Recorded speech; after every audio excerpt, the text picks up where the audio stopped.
যে ক্ষতি আমার হলো তার দায় কে নেবে? বুঝিনি পাওয়ার আগে সবই যে হারাবে।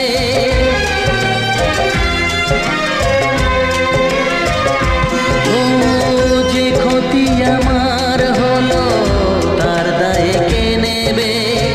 বুঝিনি পাওয়ার আগে সবই যে হারাবে। শুধু শুধু কেন দিলে মরণে